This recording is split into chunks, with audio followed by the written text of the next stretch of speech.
Hello, Rama Rama Puppodu.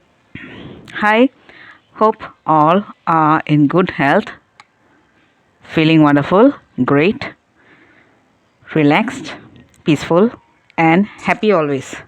Now, let's continue with chapter 13 Bangalore-Bombay, part 1 A Sadhu Magician.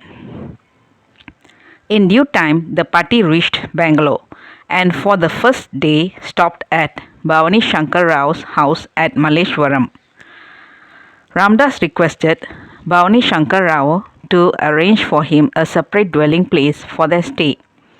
A vacant house in the locality near the railway lines, well known as a haunted house, was pitched upon as his future abode for the time he remained in Bangalore. Ramdas and Ramcharandas shifted to the house. It was a straggling and irregular pile of buildings with a decidedly desolate look about it. They selected a spacious room in it for their occupation. Bhavani Shankar Rao provided Ramdas with a mat and 2 blankets.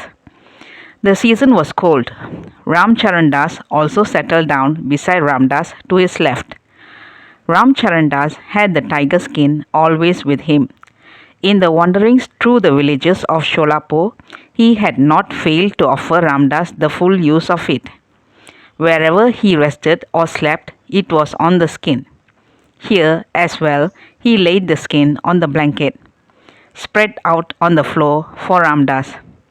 He was wearing fleshily the red woolen shawl about his body and a japamala was seen running on his fingers. His deep love for Ramdas revealed itself in the unstinted and joyous service rendered to him. He tenderly looked after Ramdas in every way. The news of Ramdas' arrival spread, and visitors from suburbs and city came to see him in large numbers.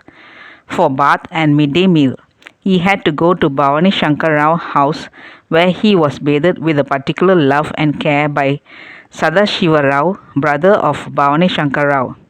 When scouring the body briskly, Ramdas would remark, "Take care, Ram, if you exert undue pressure whilst rubbing this clay pot," meaning the body, "it might break to pieces," and he would laugh. Very often, Ramdas was served with meals first. One day, in preparing the dal curry, the mothers of the house had forgotten to add salt. He took meals without noting the omission. They found it out when they tasted the curry only at their meals. They asked him how it was that he did not call for salt when he was eating the tasteless stuff. He never felt anything wrong with the taste, Ramdas replied. In fact, his mind was not there to discriminate taste. Among the visitors were poet Chattopadhyaya and his talented wife Kamala Devi.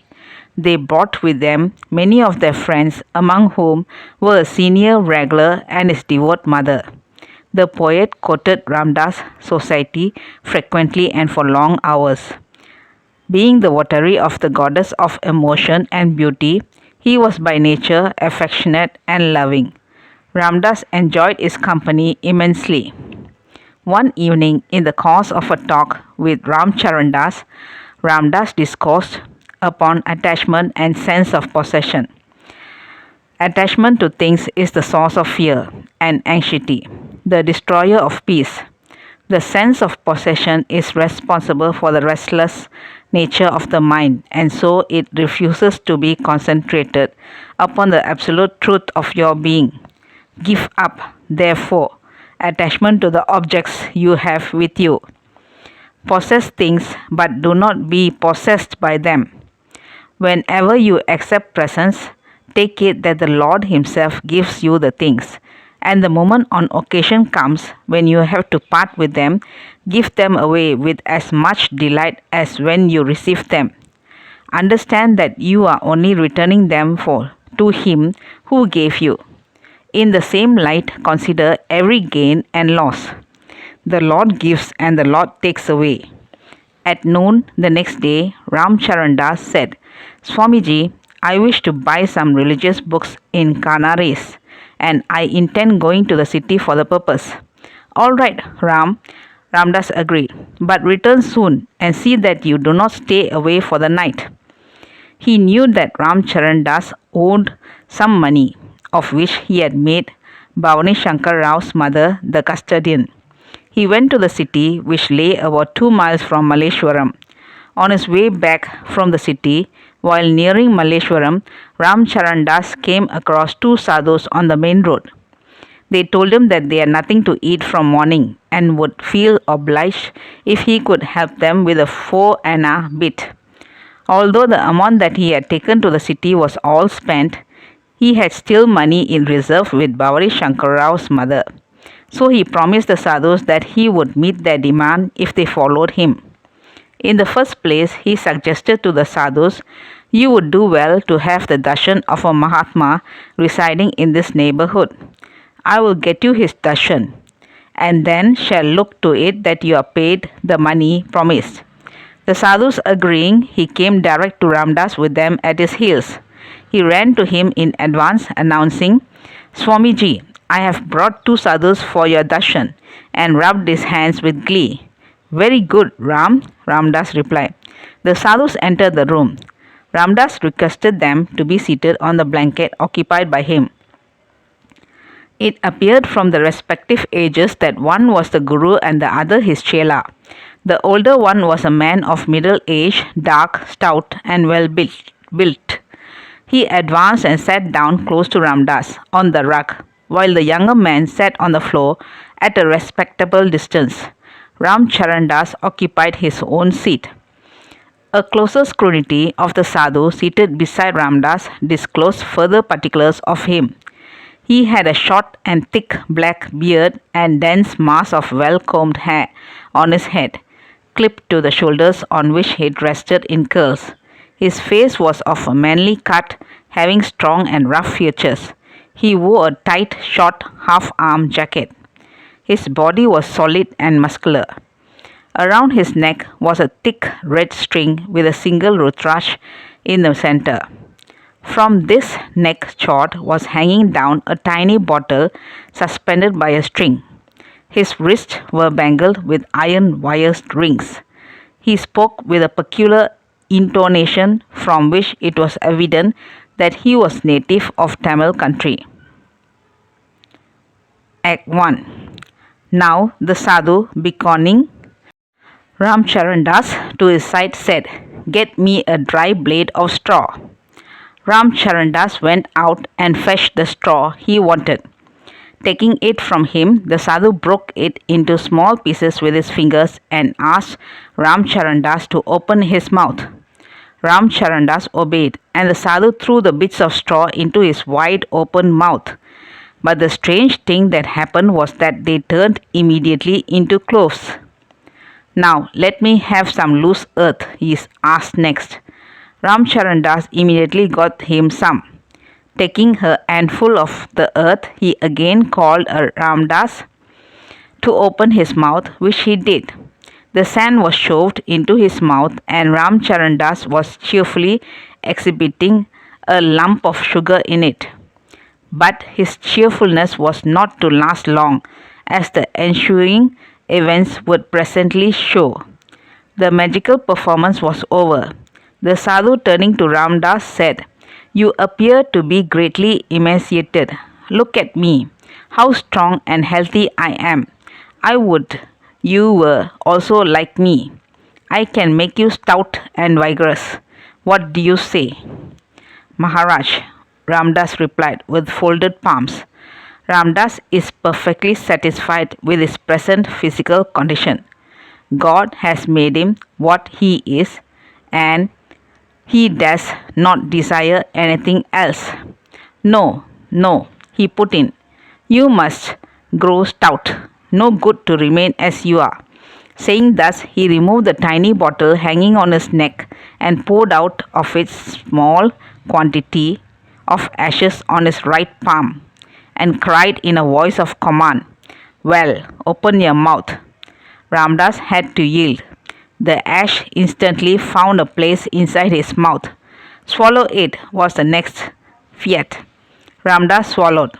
This ash has the charm and power of converting you into a robust figure, he assured, and replaced the bottle now for the second act of the drama. Act 2.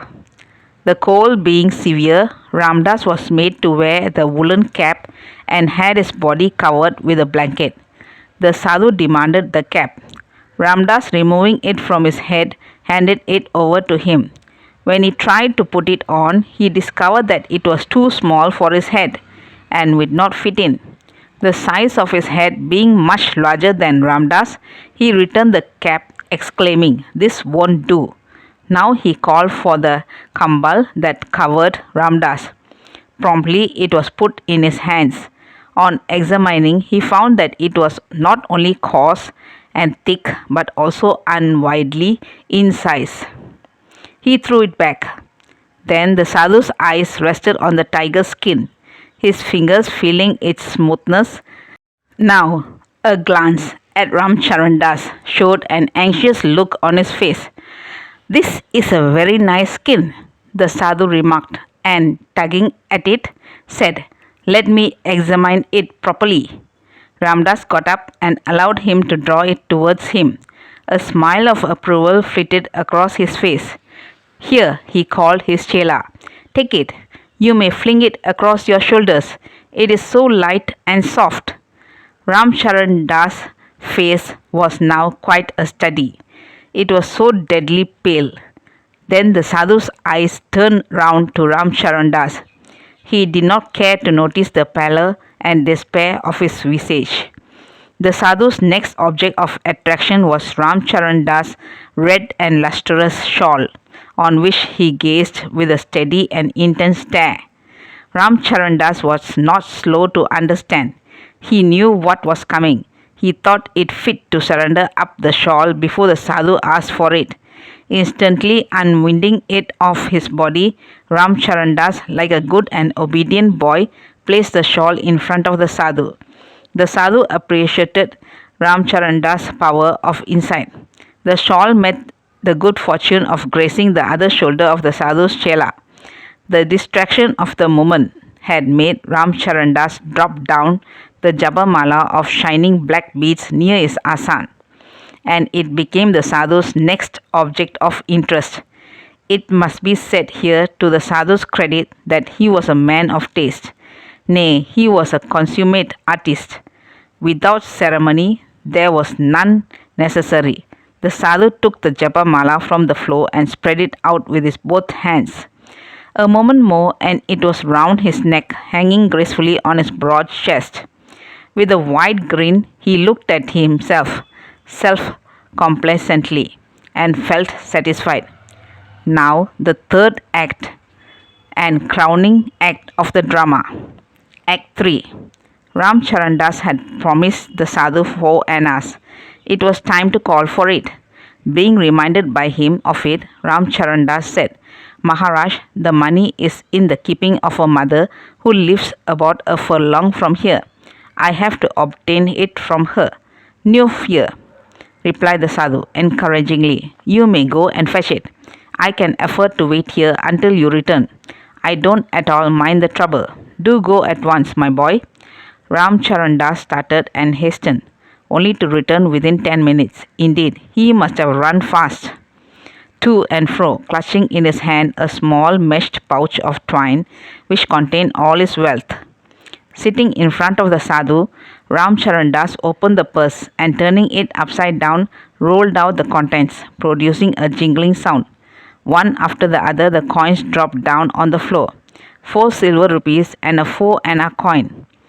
Ramcharandas was about to pick up the 4 anna bit for presenting it to the Sadhu, when the Sadhu's right hand shot out and his large open palm grabbed the coins, and collecting all of them in its grasp, he transferred them coolly into his pocket. All this was the work of a few seconds. Now Ramcharandas jerked his head up and was gazing at the ceiling with the empty pouch in his hand. "Ram, why are you so unkind as to withhold the bag? Don't you see that he has greater need of it than yourself?" These words of Ramdas caused him to lower his upturned head. The last vestige of cheer which he had when the sugar lump was in his mouth had completely vanished from his face. He resigned the bag to the sadhu, who, refilling it with coins, tenderly slipped it into his pocket. The sadhu, having played his part, rose to depart, and without the usual formality of leave taking, he walked out with his chela and disappeared. All the time, Ramdas had been, with great difficulty, suppressing the laugh that was seeking an outlet. Now it burst out with all its pent up force. That's all, folks. Let's see in the next chapter. Thank you. Bye bye. Rama Rama Puppodu.